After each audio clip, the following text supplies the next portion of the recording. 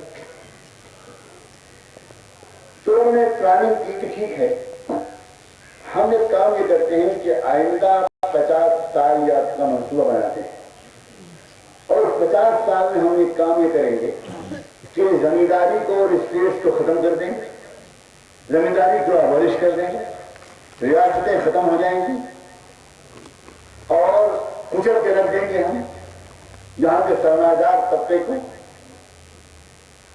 ملک کو اس حساب سے اس کا نئے طرح سے جغرافیہ بنائیں گے